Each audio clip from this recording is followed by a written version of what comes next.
I wanted to put together this lecture to cover a lot of the general theories, maybe not all of them, but a lot of the material out of this chapter on personality, and actually discuss some of the general theories as to what personality is and how your personality develops. Okay, so let's go ahead and get started.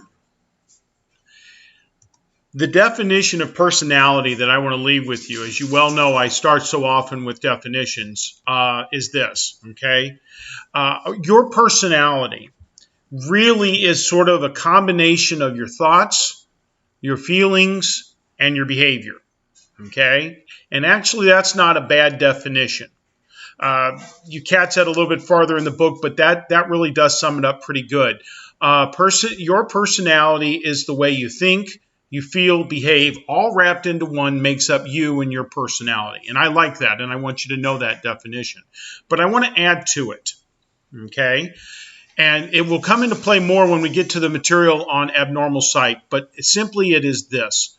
Healthy personalities are flexible and adaptive. And that's very important to know. Healthy personalities are flexible and adaptive because you'll find when we talk about personality disorders that people who have personality disorders tend to be maladaptive. They cannot adjust, and they tend to be inflexible. They're sort of stuck in that way. Now, what does that mean to be flexible and adaptive?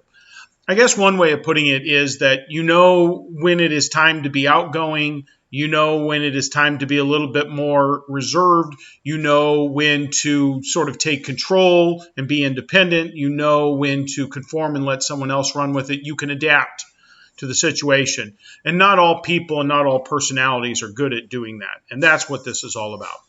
So what we're going to do here is we're going to turn around and talk about personality theories and their theorists. And I'm just going to do a general overview here.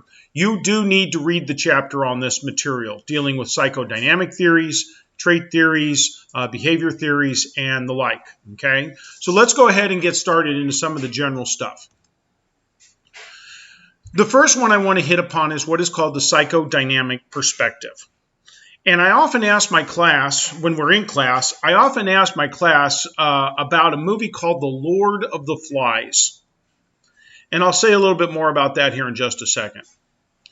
The psychodynamic perspective, brought forth by Sigmund Freud, believes that personality really wells up, comes from what is called the unconscious.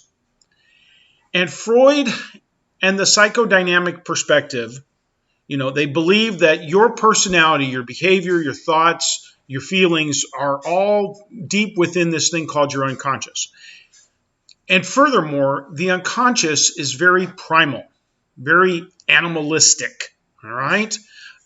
Some people would tell you who are Freudian in training that, we start off very primal in our behavior and we're lucky to turn out to be a decent human being because we have to overcome that animal within us.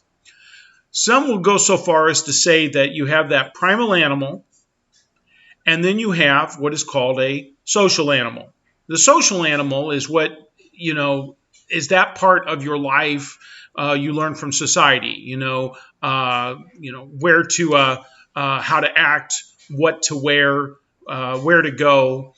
If you have a question, you raise your hand. You take turns. You learn society's rules.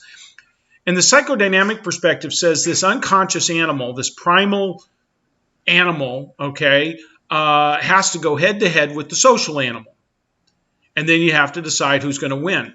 If you've ever seen the movie or read the book, The Lord of the Flies, maybe you have in high school or not, you could probably watch it on YouTube, a shortened version.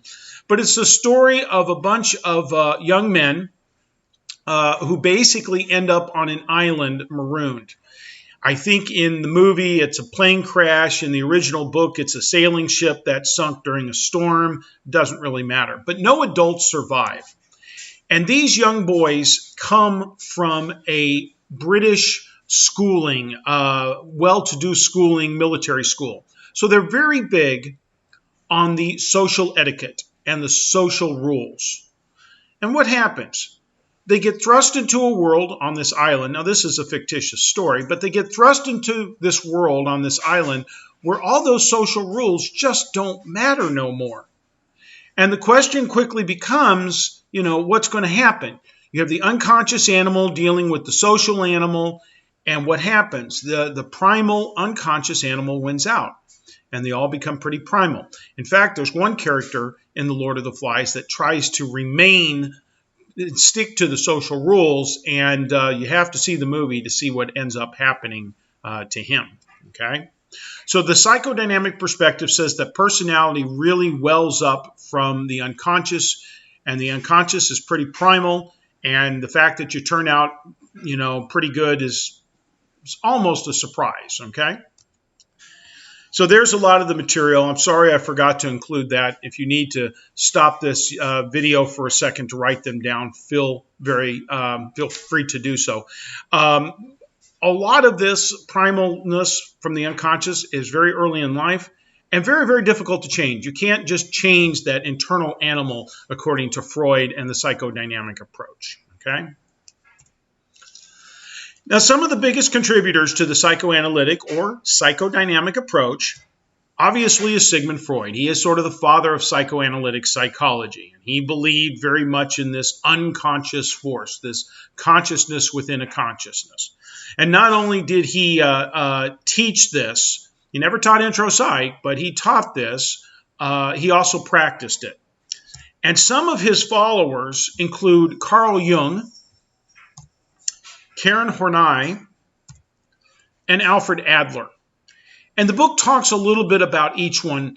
They are what we refer to as neo-Freudians, or some would call them the new Freuds, the next level, the next wave of Freudians.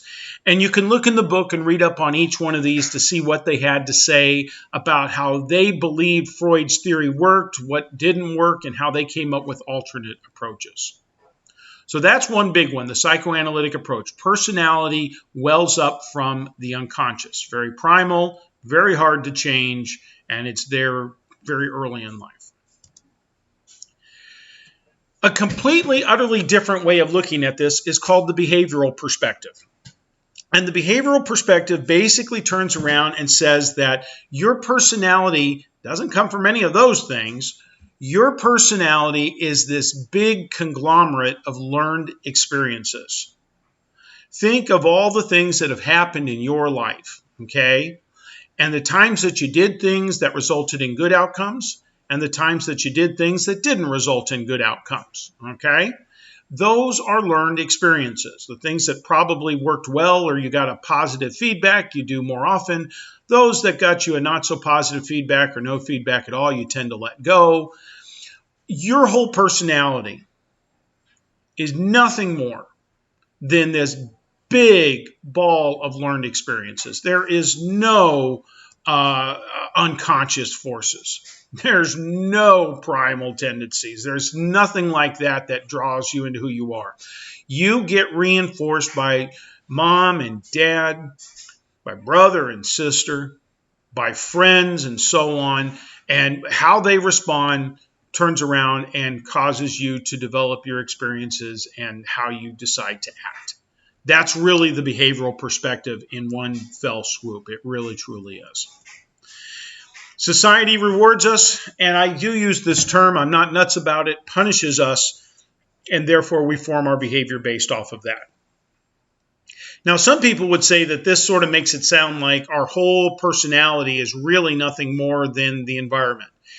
And some people have tried to argue, I'm a product of my environment, as if I have no control. I just have to go with the environment, how they reward and punish me. If bad people say, good things when I do bad stuff, it's really their fault, not mine. Let me say this. When it comes to the behavioral perspective, though society does have a say, they believe in reward and we'll say punishment, thus forming our behavior. Today's behavioral perspective is quick to point out that your personal beliefs do have influence. It's not like you are this slave to society and you have no control. That is not the case. Personal beliefs can definitely influence us as well. All right. Now, the contributors worth noting here, Boris Frederick Skinner. Actually mentioned him in the learning chapter. He is very, very big on the material of reinforcement. He did believe that the environment had a pretty strong influence on your personality, your behavior. He did believe a little bit in this personal belief, this internal factor, okay? But the big influence was the environment. That was the big thing. In fact, it was B.F. Skinner who said that the environment is so influential in causing our behavior that he theorized that even some disorders were due to the environment. Now, let me explain, and that's worth noting. He's not talking about schizophrenia or any kind of biological disorder. He's talking about things such as personality disorders. He believes some of them have their basis in how we respond to those type of disorders. And he would use such an example. Imagine someone at school, in junior high or high school, that nobody notices, nobody pays attention to, okay, because they're an average individual. And then one day, what do? They start to act abnormally, okay? They start to show abnormal behavior, what we might call a personality disorder. And what happens? Suddenly the counselor shows up and wants to help. Maybe you've got a few friends that come over to your locker and talk to you. Are you okay? Can we help you? Maybe the assistant principal or the principal catches them in the hallway just to check on them and so on. They're getting more attention than they ever got before. And it's because they have this disorder. So Skinner theorized that a lot of times the reason that personality disorders are hard to beat is because basically we turn around and tend to reward them. And because we reward sometimes unhealthy behavior, that's why we see it. Just a theory. There's also the infamous work of Albert Bandura. He is another contributor.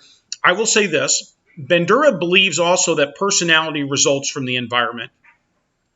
But while Skinner said personality, your learned experiences, result from the environment mostly and the internal factors a little, Albert Bandura said that basically your personality results from an equal smattering of environment and from internal factors. Okay, an equal matching of both environment and internal factors. I want you to look up in the book what is called reciprocal determinism, sort of a triangle approach there. Okay, reciprocal determinism. And you will see a lot of how Bandura believes that these three things influence you. Okay, and explains it in detail in there. And then the last one I'm going to mention is the work of Julian Rotter. Now, Julian Rotter basically believed that when it came to your learned experiences, the environment had a very small influence, okay? And that most of who you are results from internal factors. So he was very big on the internal factors. That's almost the exact opposite of Skinner, who believed the environment made you who you are and the internal factor had a little say. Rotter believed that the internal factor was a very, very big part of who you were, and the environment had a small say. It was Julian Rotter who came up with the term locus of control, and we've actually talked about that already. An internal locus of control versus an external locus of control.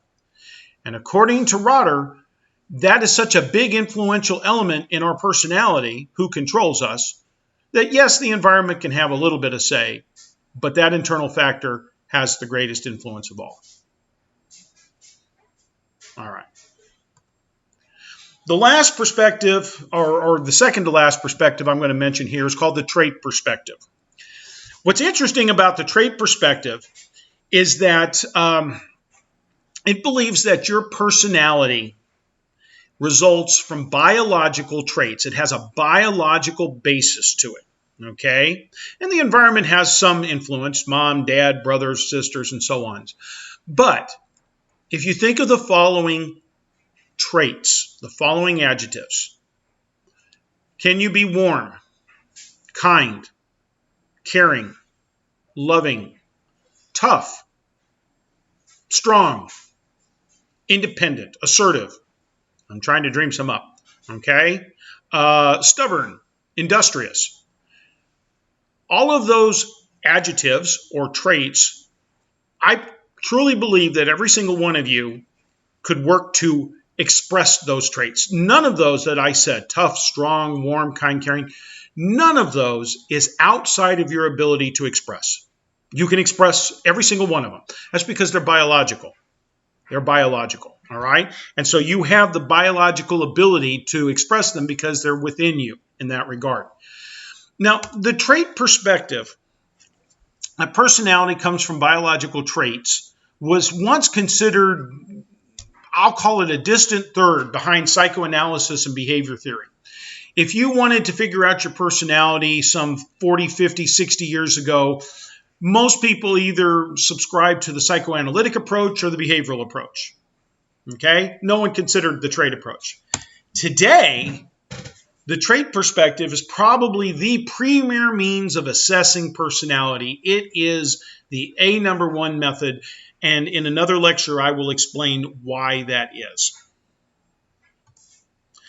Now, some of the major contributors to this approach, some of which are still alive today, include Gordon Allport. He is sort of the father of trait theory.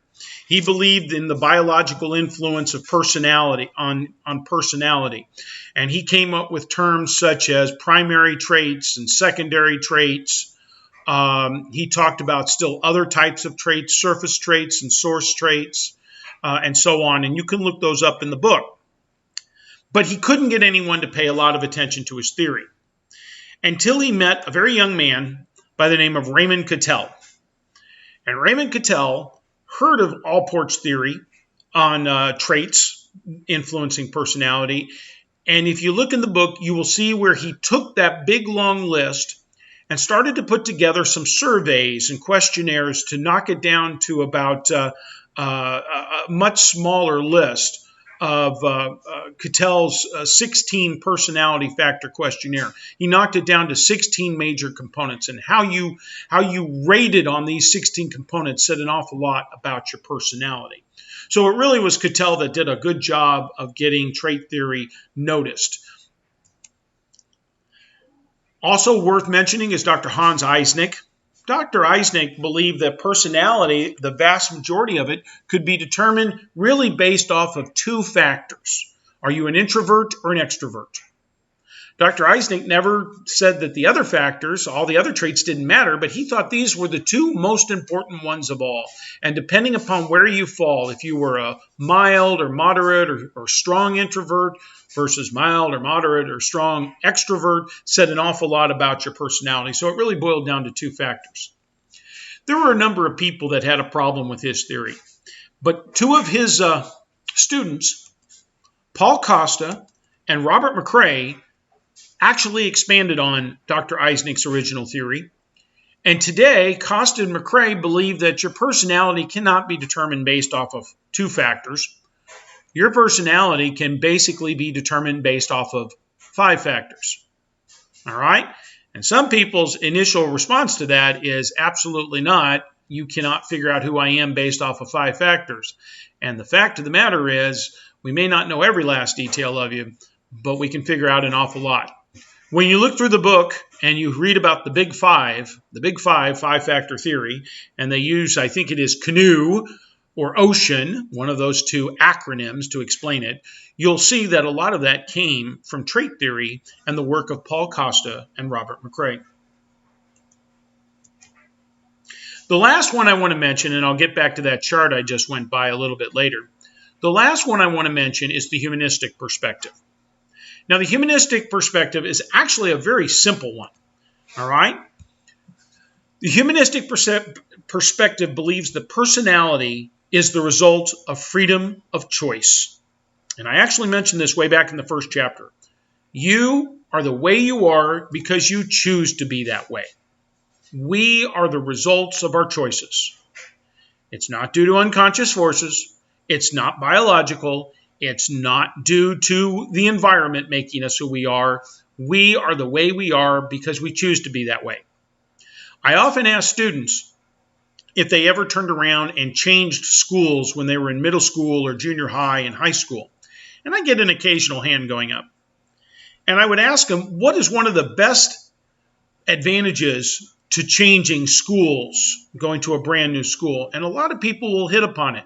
It's the fact that you can start over. if you've been in a school for several years and people saw you as the big jokester, and now here you are wanting to be taken seriously and no one will, well, guess what?